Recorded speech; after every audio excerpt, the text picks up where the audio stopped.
Esse é Antônio Francisco Lisboa, também conhecido como Aleijadinho, o mais importante escultor do barroco brasileiro. Suas obras são admiradas no mundo todo até hoje. Esculturas, igrejas, altares, nem a grave enfermidade que deformou seus membros o impediu de realizar mais de 150 obras-primas. Quer dizer, eu tô vendo aqui, são 400 obras-primas. Essa figura incrível é um dos grandes nomes da heróica e surpreendente história do Brasil. Na verdade, a cada ano surgem mais aleijadinhos por aí.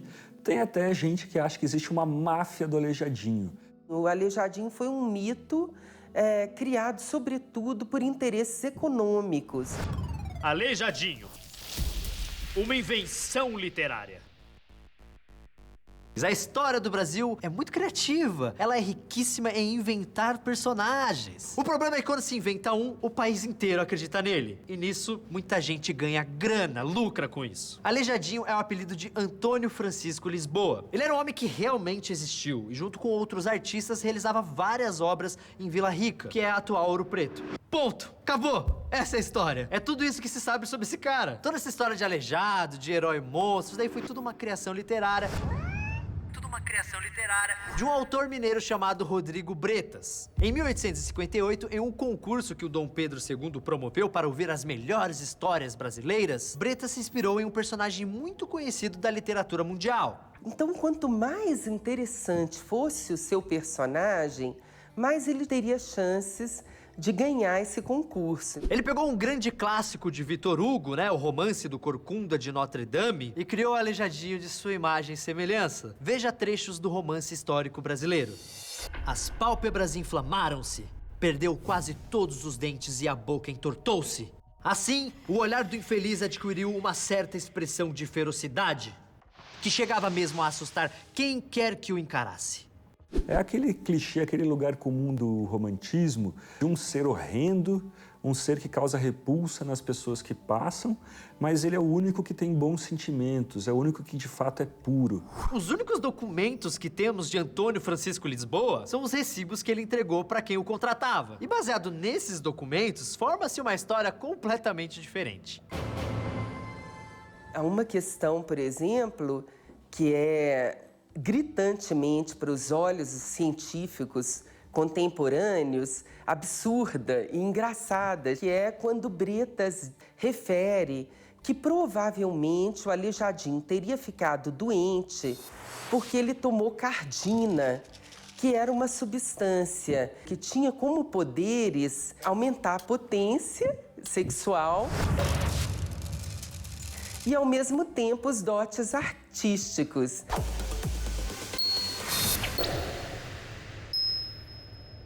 Então, daí você vê, não é? Essa afirmação para os olhos da cientificidade contemporânea é absurda, né? Eu até procurei muito essa cardina e não encontrei. Seria maravilhoso, imagina vender a patente desse medicamento, né? Chegaram a fazer um congresso médico em Ouro Preto, para descobrir qual foi a doença do Aleijadinho. E as hipóteses são inúmeras, milhares de hipóteses. E chegaram a exumar o túmulo onde os ossos dele estariam, que é um túmulo da Senhora da Boa Morte, onde eram enterrados indigentes, personagens anônimos. Então havia muitos esqueletos ali. Inclusive, quando abriram o túmulo, a primeira coisa que encontraram foi uma cabeleira de mulher. Então, não há como dizer que esse dedo encontrado, aquele osso encontrado é o osso do Aleijadinho, e nem como decifrar que doença ele teria tido, não há.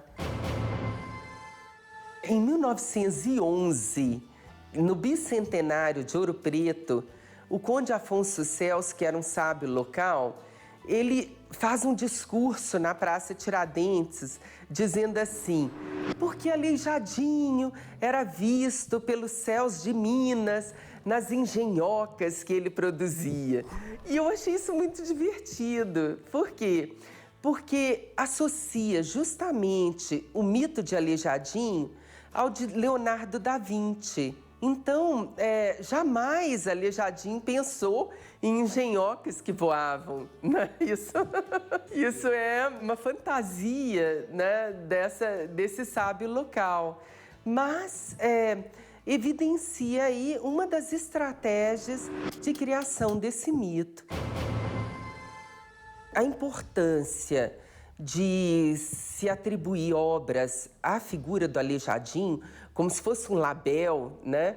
Assim, Aleijadinho é uma etiqueta que define a qualidade de uma obra, nasceu justamente com o mercado de arte. Se você analisar de forma isenta, muitas coisas atribuídas ao Aleijadinho não são lá muito bonitas. Muitos críticos falaram que isso era retrato da sua personalidade atormentada.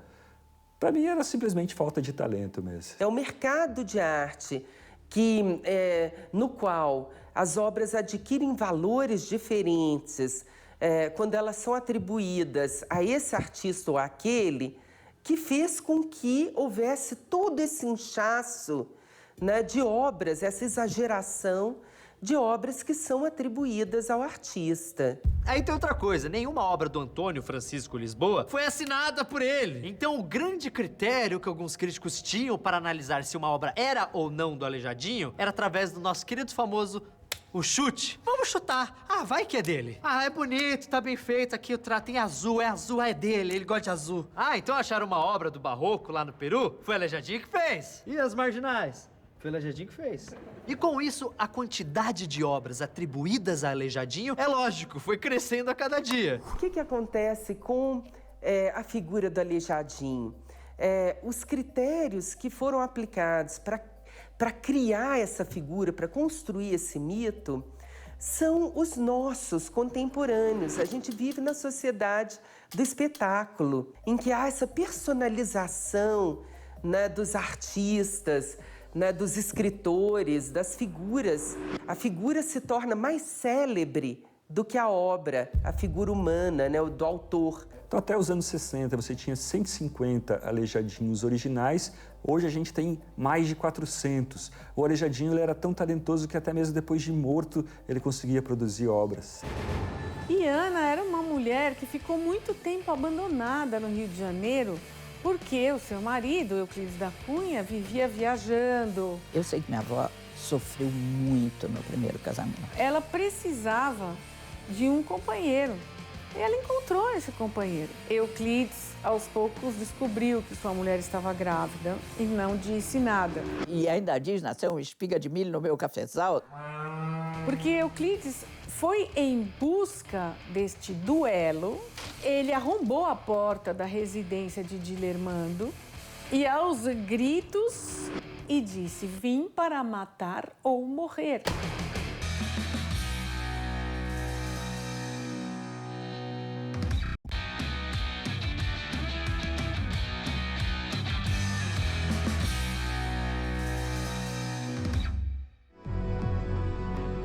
Euclides da Cunha, grande escritor da história do Brasil, imortal da Academia Brasileira de Letras, autor do clássico Os Sertões, obra-prima que relata o flagelo do povo sofrido do sertão brasileiro.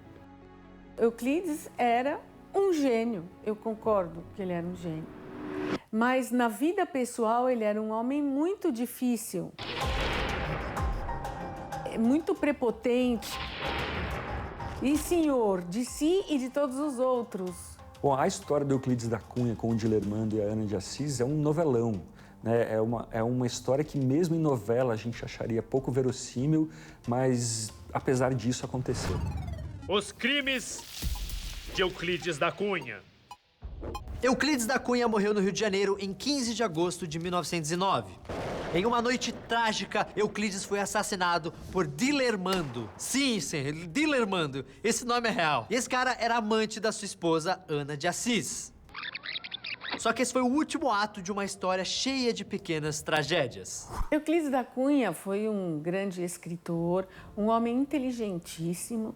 Ele tinha várias habilidades numa pessoa só, então ele era engenheiro, mas ele também era jornalista, ele também era militar, ele era um estudioso, ele era escritor. Genial, intelecto puro, ligadíssimo ao sofrimento do povo. O Euclides era o herói da época, né? Ele era um homem mais inteligente do que o normal, muito mais inteligente. Então, admirável, claro, sem dúvida. E que, por outro lado, se sentia superior a tudo e a todos. É muito comum que as pessoas geniais tenham a parte emocional muito perturbada. O que eu posso dizer é que o Euclides era uma pessoa que não tinha nenhum controle sobre as emoções. Era um homem rude, era um homem machista, agravado pela doença, né? Ele tinha tuberculose e sífilis. Inclusive, foi feito isso, exames depois dele morto, né? E comprovado, a sífilis altera, né? Muitas vezes o emocional altera o cérebro, os neurônios e tal. O jovem Euclides, com 22 anos, formado primeiro-tenente no Exército e futuro jornalista correspondente do jornal Província de São Paulo, que é o atual Estadão, que vocês conhecem, conhece Ana de Assis, de 14 anos, se casa com ela e tem 4 filhinhos. Ele pediu ela em casamento, eles estiveram juntos, eu acho que 3 ou 4 vezes antes de casar, ela com 14 anos. Ela me contou, inclusive, uma coisa muito engraçada, numa época em que eu morei com ela e que tinha perdido uma boneca. Ela disse, eu entendo que você está sofrendo pela sua boneca, porque quando eu me casei, eu levei a minha boneca comigo. Então, era uma criança, né? E Ana era uma mulher que ficou muito tempo abandonada no Rio de Janeiro, porque o seu marido, Euclides da Cunha, vivia viajando. E ele passava meses e meses fora de casa. Olha, eu como neta de Ana de Assis e portadora direta, digamos, da história da família, né? Eu sei que minha avó sofreu muito no primeiro casamento. Totalmente desamparada, né? Ele viajava e tem cartas do pai dele, né? Nós temos as originais, chamando a atenção dele para o desamparo com que ele, quando viajava, ele largava a família, ele largava uma mulher jovem, linda, muito bonita, absolutamente só, com os 3 filhos, esquecendo de deixar dinheiro. Honestamente, isso para mim foi um pouco chocante. Ela relata essa angústia no diário? No diário ela relata essa angústia. E eu vou publicar o diário na íntegra dentro do meu livro, para mostrar-lhe que vivíamos na maior harmonia. Fui recebê-lo à porta, dando-lhe o meu primeiro beijo na testa. Queria documentar a nossa amizade. Cruel decepção.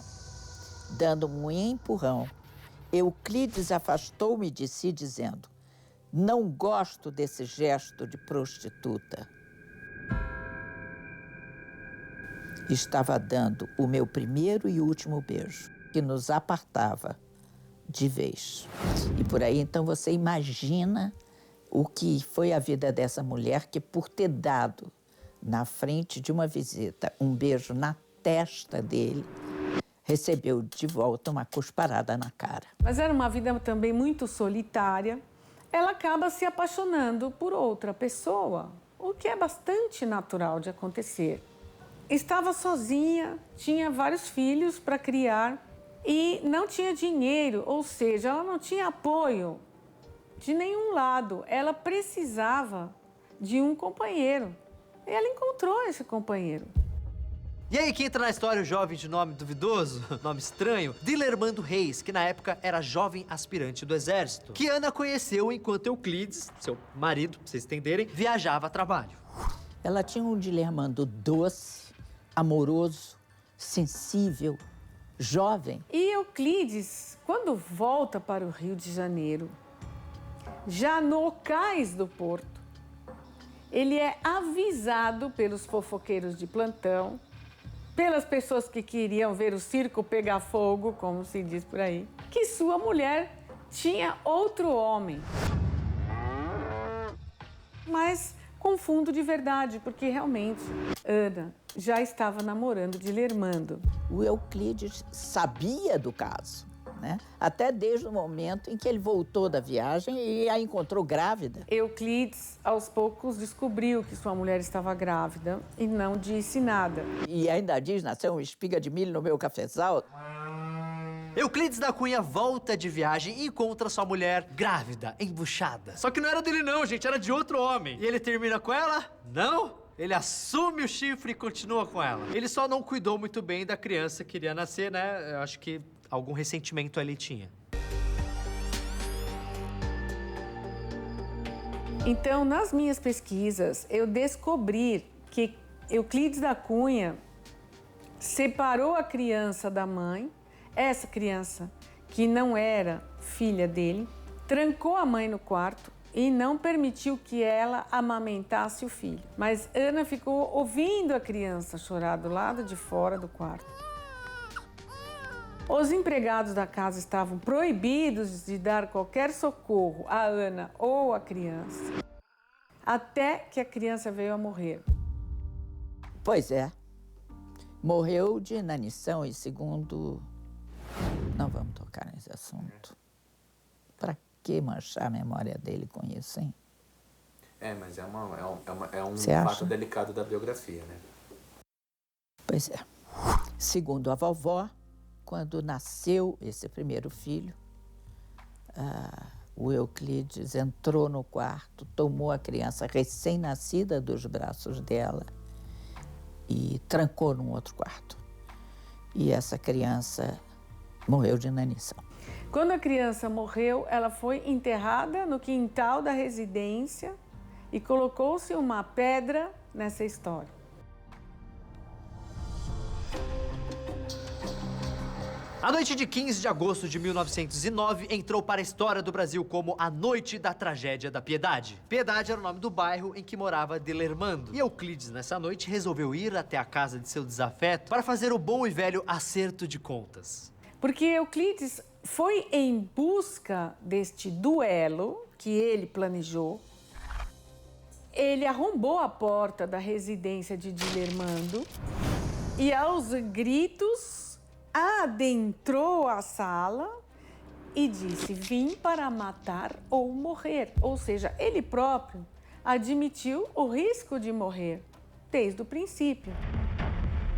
Entrou no aposento onde meu avô se vestia e atirou a queima-roupa, deu vários tiros. Mas Dilermando não morreu. E como ele era tenente do exército, ele tinha arma em casa, ele era considerado o melhor atirador do Brasil. Até hoje, muita gente se refere a ele como sendo o assassino de Euclides. Quando ele teve a casa dele, em que ele morava, invadida por um homem armado, que óbvio que foi se defender, e deu 1 ou 2 tiros nele, e o matou e ficou desesperado por causa disso. Mas Dilermando acabou matando Euclides da Cunha. Ele matou para não morrer. A mira de Dilermando era mais certeira do que a mira de Euclides. Ou, às vezes, é uma questão de sorte e azar. Na época, apesar do Euclides ser um ídolo, e meu avô um João Ninguém, porque era um cadete desconhecido, começando a vida, apesar disso, ele foi unanimemente inocentado. Ele foi julgado pelo Tribunal Militar, na época, e absolvido por ter agido em legítima defesa. Porque não tinha como culpá-lo de nada. Após o julgamento, ele foi libertado e então se casou com a viúva de Euclides, que era a mulher que ele amava. Essa é a história de um trágico amor. Mas que é uma história que precisa ser contada, porque o Brasil é campeão de crime passional, campeão mundial de violência contra a mulher. Ainda estamos numa sociedade machista. Até hoje vemos escândalos aí de pessoas conhecidas abusando de mulheres. E essa violência não leva a nada. Essa violência só traz tragédia para as famílias, para todas as famílias envolvidas. E isso precisa mudar na cultura brasileira. Nesse aspecto, Euclides não é um bom exemplo.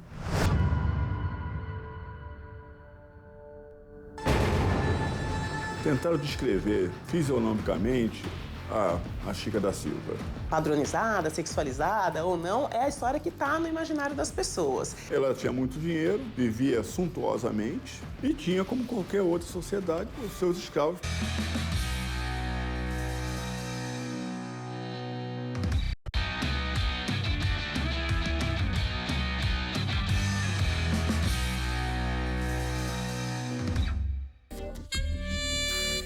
Chica da Silva, uma escrava sensual, com sua luxúria, seduzia os homens ricos e, por causa de sua beleza, se tornou a mulher mais poderosa de Minas Gerais. Uma joia negra em meio a tanto ouro e diamante no século XVIII. Essa era uma personagem criada pelo cinema e pelas novelas. A verdadeira Francisca era bem diferente. A Francisca por trás da Chica. Chica da Silva, Chica da Silva, a negra, conhece? Ah, sim, eu conheço, aquela lá é da novela, né, do filme, tá, escrava, negra, que ficou rica, eu conheço. Tudo bem, galera, a questão é que essa personagem que está na cabeça de todos os brasileiros, ela foi justamente criada pra ser um personagem de novela e de cinema. A Francisca de verdade, a verdadeira Chica da Silva, era bem diferente. A história da Chica da Silva, ela com essa visão mais padronizada, sexualizada ou não, é a história que está no imaginário das pessoas. E as pessoas conhecem muito essa história, porque já foi novela, já teve no cinema.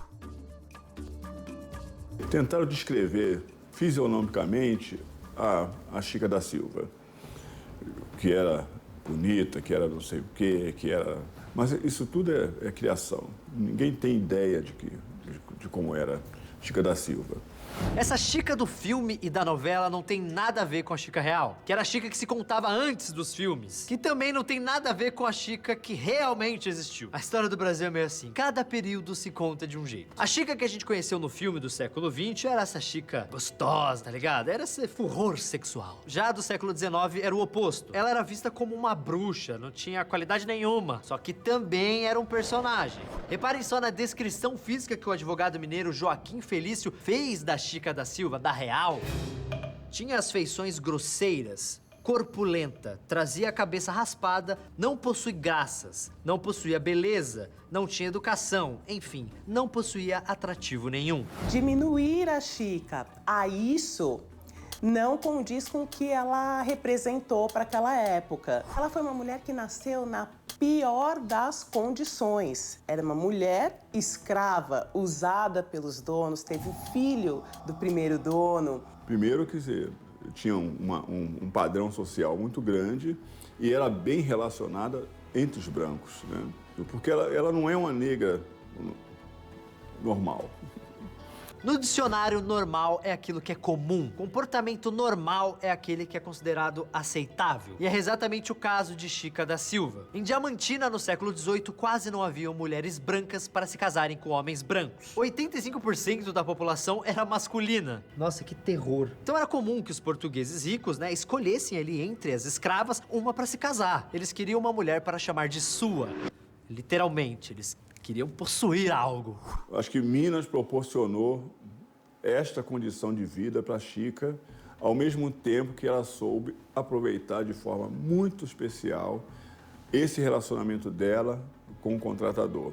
João Fernandes era um contratador de diamantes, riquíssimo, teve 13 filhos com a Chica da Silva e ainda assumiu o primeiro filho que ela teve adolescente. Então Chica criou seus 14 filhos sob a proteção de João Fernandes. Se a gente for pensar, ela foi uma mãe de 14 filhos. Então, durante a história dela, a gente com certeza não vai ter a figura de uma mulher sensual 100% do tempo. Ela foi uma mãe que criou e batalhou por aquela prole tão extensa que eles tinham, né? Você tem uma mulher com um patrimônio gigantesco na mão, muito dinheiro, mas ao mesmo tempo que sabe administrar todo o seu patrimônio. Tinha escravos. A mãe da Chica pertenceu a um escravo. Tá? Ter escravos era uma condição social. Que é uma questão muito polêmica, que as pessoas me abordam muito, porque como que uma mulher que tinha sido escrava ela cresce socialmente e deixa outros na mesma condição que ela saiu com tanto sofrimento. A Chica da Silva e muitas outras mulheres libertas do século XIX, do século XVIII, elas tiveram escravos, o que era comum na época. Depois de comprar a própria liberdade, geralmente se comprava escravos para si próprio. Então o pessoal fala, pô, mas como ter escravo? Era uma questão social, ter escravo. Você ascendia socialmente na medida que você tinha bens. Escravos eram bem, como terra, como gado. Se ela sozinha fosse abraçar uma luta de libertação dos escravos, que é pertinente, claro, né? Mas que ela não teria condição alguma de ter algum resultado em relação a isso. Ela viveu na sociedade do tempo dela.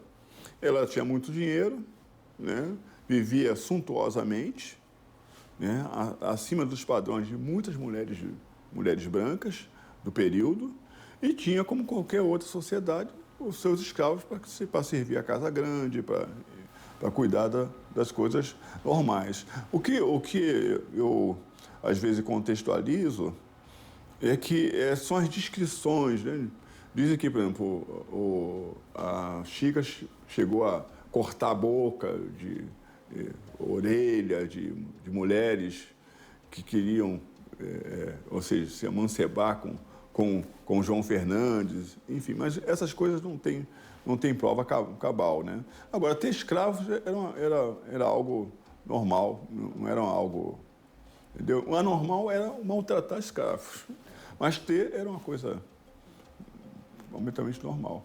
Então, resumindo, galera, a Chica da novela era linda como Thaís Araújo. A do cinema era um furor como Zezé Mota. E a do século XIX era uma bruxa. Agora, a Chica que os historiadores pesquisam era, na verdade, uma ex-escrava que tinha escravos. Morreu, inclusive, muito rica no meio da sociedade branca. Então essa era a verdadeira Chica. E, tipo, tiveram Chicas pra caramba. Mas agora vocês sabem a diferença entre a real e as fabricadas pela televisão e cinema. Que apesar de estar 50 anos lendo sobre o Brasil, eu até hoje não entendi o Brasil. E aí ele falou, o que é um minutinho? Um minuto com menos de 60 segundos? Qual é o forte desse lugar aqui? A mistura, a mescla, né? É uma coisa que você não vê no resto do mundo. Qualquer caipira sabe muito bem como é que se porta. Agora, qualquer doutor não sabe, não. Ele não é uma imitação desastrada. O Brasil é algo diferente, original.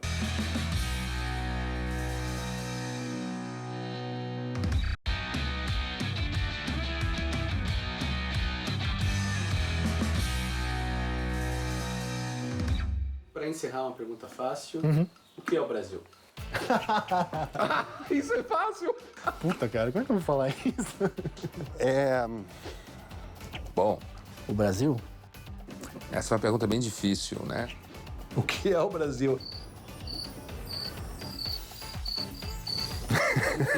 Essa é a pergunta fácil. O Brasil é uma subcivilização. É uma pergunta que há 500 anos as pessoas vêm se fazendo e ainda não encontraram uma resposta, né? Afinal, o que é o Brasil?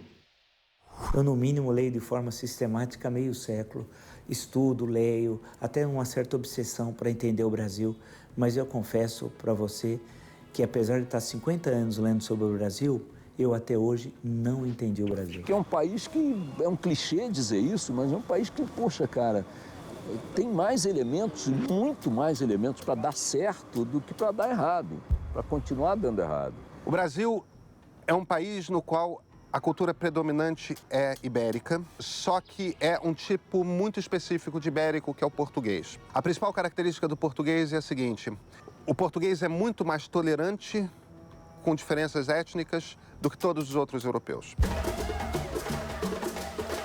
Eu, às vezes, tenho a impressão que o Brasil é um grande Portugal, inflado pelo calor, como dizia o Eça de Queiroz. Para mim, o Brasil é ainda continua para mim essa imagem do liquidificador, não é? Onde você fez essa vitamina com um monte de contribuições. Isso se deve muito aos portugueses, né?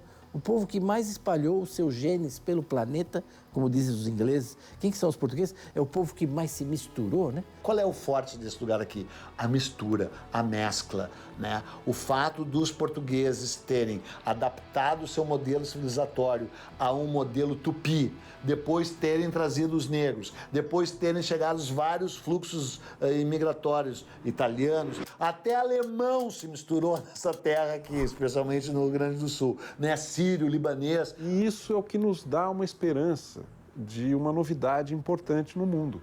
O modo como tudo isso aqui se misturou. Daí a defesa do vira-lata. Nós somos vira-latas e temos o maior orgulho de ser. Como o Gilberto Freire mesmo dizia, né? Por causa da presença do africano, a forma castiça da língua portuguesa, deixe-me, virou me deixa.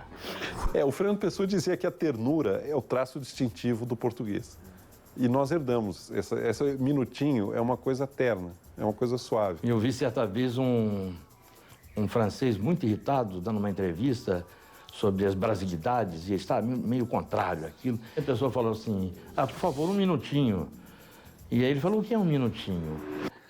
Um minuto com menos de 60 segundos? É uma maneira de suavizar um pleito. Me dá um minutinho. Um minuto tem 60 segundos. O que é um minutinho? Como se pode definir um minutinho? Os brasileiros sabem o que é isso, né? Para não dizer 5 minutos, já dá aquele impacto da espera, ou 10, não é? Falam um minutinho, o que não é exato. O que longe está de ser exato. Mas é uma fórmula, né? Um instantinho, um minutinho. Por exemplo, o brasileiro. Se as regras gramaticais tivessem sido corretamente aplicadas, seríamos todos brasilienses. Como somos em francês, brésilien, como somos em inglês, Brazilian, né? Brasileiro é que nem negreiro, que era o cara do tráfico de escravos, baleeiro, o cara que tinha o trato da baleia, pimenteiro, que tinha o trato da pimenta. Brasileiro era apenas e tão somente o cara que lidava com o trato, com o tráfico de pau-brasil. E é estranho que tenham dado para nós o nome ligar ao trabalho, né? Porque trabalho nunca foi o forte desse lugar aqui, né? No Brasil tem uma população que é globalizada por dentro, ou seja, aqui qualquer família no Brasil tem gente de todas as culturas, de todas as etnias e representante de uma porção grande do universo, do mais primitivo ao mais sofisticado. E tem uma das elites mais caipiras que o mundo jamais conheceu. Gente que só enxerga o próprio quintal, que não tem a mais vaga noção de onde é o mundo. E aí você tem uma elite grotescamente caipira, localista, pretensiosa, e que acha que, enfim, que ela vai resolver os problemas, quando ela é o problema do Brasil. Todo mundo aqui quer ensinar o brasileiro, quer dizer que tem que se portar assim ou assado, cheio de pretensão, dizendo, vai, assim resolve, assim, não vai para a escola. O Brasil, o analfabeto, fez a indústria. O crescimento econômico, o capitalismo, o mundo global, essas coisas todas, qualquer caipira sabe muito bem como é que se porta. Agora, qualquer doutor não sabe, não. Isso que nós todos somos, quer dizer, esse encontro de culturas, esse encontro de cores, esse encontro de crenças, é uma coisa que você não vê no resto do mundo. O Brasil não é uma cópia mal feita de algo que ele jamais consegue ser. Ele não é uma imitação desastrada. O Brasil é algo diferente, original, com seus problemas que têm que ser enfrentados, mas com também uma semente de possibilidades que são os nossos valores, a nossa diferença. Mas a gente tem uma língua, a gente tem uma história, a gente tem uma cultura que faz com que a gente queira preservar e ficar aqui, assim. Por que não ir embora, né? Por que não sair daqui? Por que não sair daqui? Por que não sair daqui? Agora, a grande questão que não se dá importância é a história do Brasil. As pessoas não se importam por a história do Brasil. O que nós estamos vivendo aqui que tanto nos emociona? À luz do nosso cotidiano, tudo. E à luz da história, talvez merda nenhuma.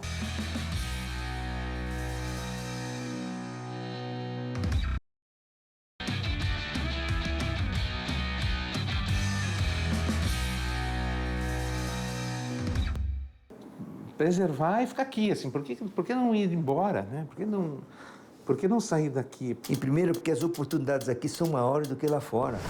Afinal, o que é o Brasil? Lá, as oportunidades são menores, a competição é maior, não é? A qualificação da mão de obra é maior, portanto, a competição para quem vai daqui é menos favorável. Em segundo lugar, porque não é fácil se integrar num país estrangeiro, né? Eu acho que uma das coisas tristes hoje para o país é a tentativa de alguns de segmentar o Brasil, de rasgar esse tecido social, de criar, até adotando conceitos e lutas e problemas e causas que nem são nossas, são da América do Norte e de outros lugares, e transpõe isso para o Brasil. Dá trabalho morar aqui, dá muito trabalho. Às vezes a gente precisa descansar um pouco, mas dá trabalho por conta disso, porque tem potencial. Por que não sair daqui? Porque a gente tem uma raiz cultural, né? Assim, da língua, da música, da literatura e da poesia. Sair daqui seria uma perda enorme, né? O Brasil é menos moderno do que os Estados Unidos, é menos moderno do que os países da Europa Ocidental, é menos moderno no sentido de racionalidade, coerência, como o Canadá. Então, o Brasil é um país em que a modernidade, ela chegou em alguns bairros. Mas é um país muito triste, assim, no momento tristíssimo. Acho que o Brasil nunca esteve tão triste como está hoje. O Brasil, pode falar olhando para a câmera, o Brasil é o país do futuro e sempre será. Essa frase passou na minha cabeça, mas a gente usava essa coisa do Brasil é o país do futuro há 40 anos atrás. Eu não quero mais falar isso. Eu acho que o Brasil é o país do presente e a gente tem que encarar o presente. Se a gente fica com essa história que o Brasil é o país do futuro, a gente fica esperando o futuro chegar e não faz nada no presente para que esse futuro chegue. Então é bobagem. Se a gente ficar sentado esperando o futuro chegar, vai ser igual ao presente. A gente tem que fazer alguma coisa. E acho que algumas coisas estão sendo feitas. Agora, o capitalismo produziu uma cultura super contraditória, que é a cultura que eu chamo de mimados e ressentidos, que está espalhado por tudo quanto é lugar aí. Os ressentidos é esse povo que se ofende com tudo, que acha que tudo tem que ser bonitinho, né? O politicamente correto está aí. Existe mundo politicamente correto? O que é politicamente correto? Eu não sei.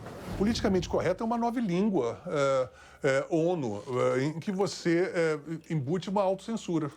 Então você não precisa de ter processos repressivos exteriores. Você mesmo se reprime, vocês viram reprimido.